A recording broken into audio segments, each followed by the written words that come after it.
There are many things we can uncover about Turboprop Flight Simulator simply by scrolling through its online pages.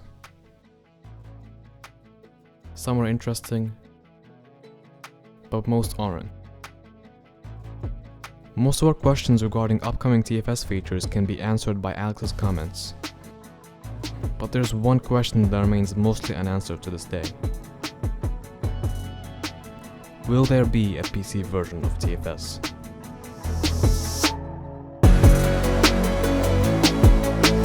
The first mention of a computer version of TFS dates all the way back to 2017, the same year the game was released. Alex responded with maybe. He explains that the game is lacking in the graphics department and that it needs joystick compatibility. In addition to that, the game's map is way too small for a PC game, which usually has a huge map. But it's been 7 years now. Surely things have changed in favor of PC release, right? While the graphics are remained mostly the same, the game itself has changed drastically, with a larger map and dozens of new features in aircraft. It may seem like a lot, but it's nowhere near enough for the game to be able to compete in the PC flight simulator market, and that is for several reasons.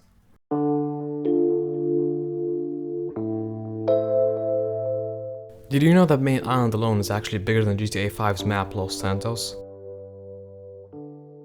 I couldn't find a consistent size for Los Santos, as all of my sources gave a different answer, but in all of my calculations, Los Santos always ended up being smaller than Main Island.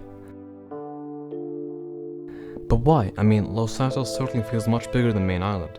Well, let's put it this way, there's just so much you can do on Los Santos. There are detailed buildings of roads, road traffic and NPCs, all of which make the map look more complete and as a result much bigger than it actually is, while Main Island is pretty empty. Which was intentional, since Alex made Turboprop Flight Simulator with 2017 smartphones in mind, which were much less powerful than modern day smartphones. And for that he decided not to add any sort of details to the map, such as trees. But this is in no way suitable for a PC game, let alone a PC flight simulator, which usually have the entire world as their map. Not to mention the incredibly low poly terrain in TFS. Even for a PC game, it's still very ugly.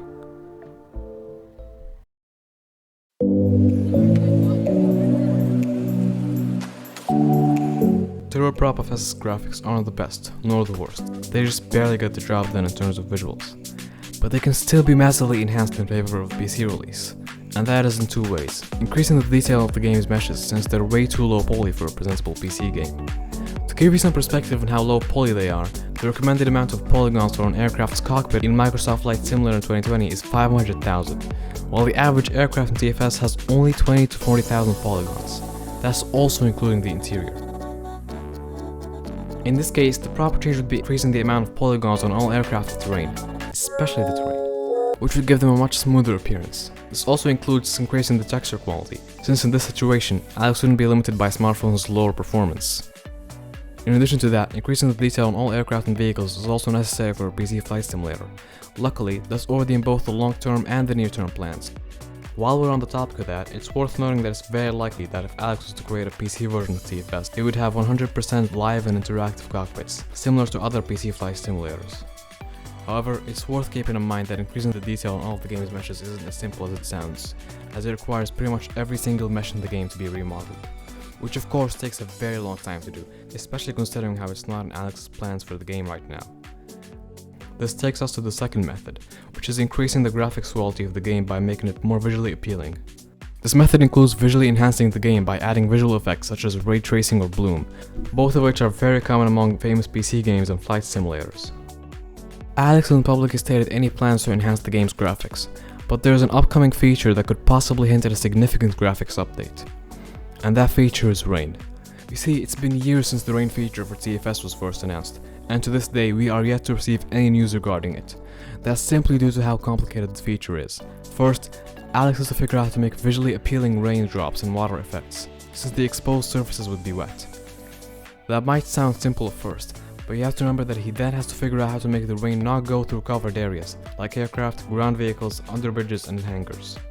And if that wasn't enough, he also has to change the way all tires interact with the ground in order to create a slippery effect, that in addition to many other potential features.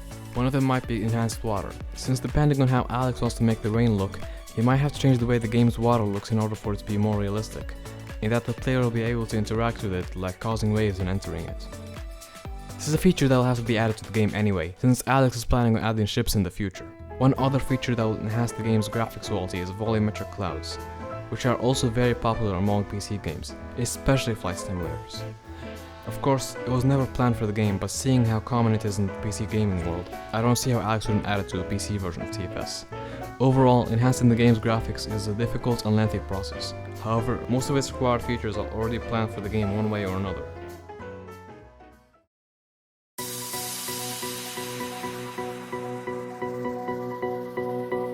I'm sure that most Turboprop Flight Simulator players know that its physics are nowhere near as good as other flight simulators, let alone real life.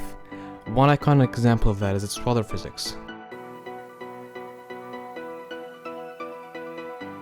But as you all know, every PC flight simulator player demands the best possible physics, and luckily, our boy Alex has commented on that. He plans on implementing greater flight physics, though he never mentioned if he was going to improve ground vehicles' physics. With that in mind, he plans on implementing realistic rudder physics, which also hints at a potential upgrade for the overall flight physics system. In addition, he also plans on making the aircraft load affect the flight characteristics, such as the maximum speed, which means that the amount of fuel and cargo will finally affect how the aircraft flies. And in case you didn't know, no, it doesn't do that now.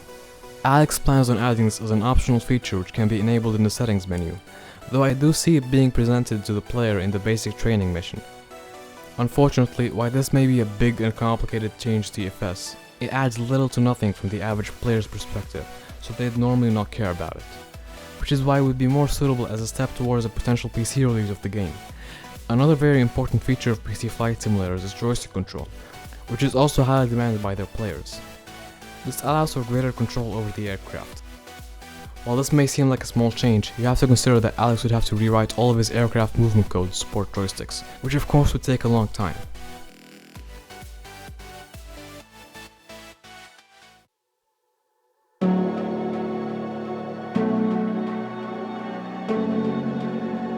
Assuming that a PC version of TFS does become official, what would it be like?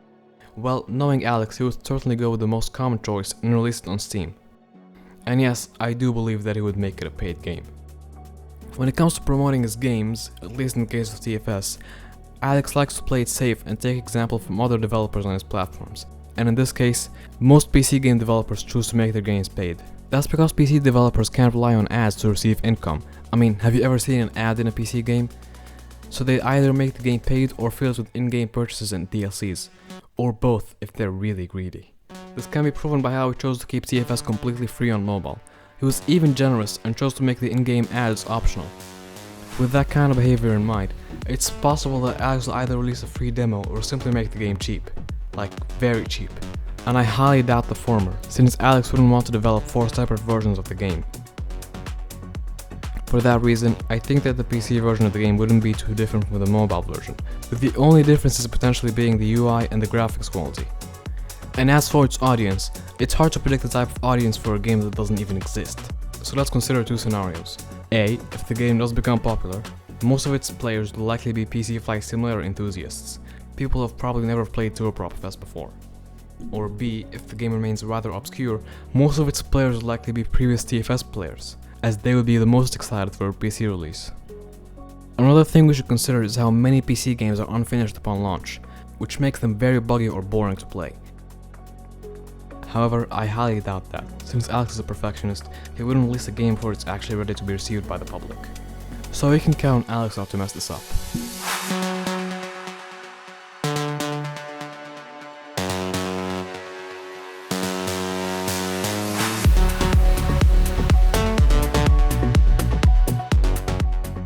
So, have you noticed? Most of the features I mentioned were already planned for the game in some way. They improved details, improved flight physics, heck, maybe even improved water. Over time, the game would just naturally grow to become suitable for a PC release, leaving only a few features to be added, such as the improved graphics and joystick support. But that will obviously be very long from now, since Alex is very busy working on gunship mode at the moment. After Alex is done with gunship mode, which should be at least a year from now, he'd most likely shift his focus to implementing the features into long-term plans, which include new aircraft, ships, helicopters, and other features which contribute little to a potential PC release of TFS. So even after gunship mode itself is finished, don't expect Alex to immediately begin working on a PC version. I'd say we'd only begin considering it after all the features that are currently in the near-term and long-term plans are added. In other words, a PC version of Turboprop Flight Simulator is not coming anytime soon. And that should be the end of today's video. If you thought I missed something or have any video ideas, please let me know in the comments below. Thanks for watching, and I'll see you in the next one.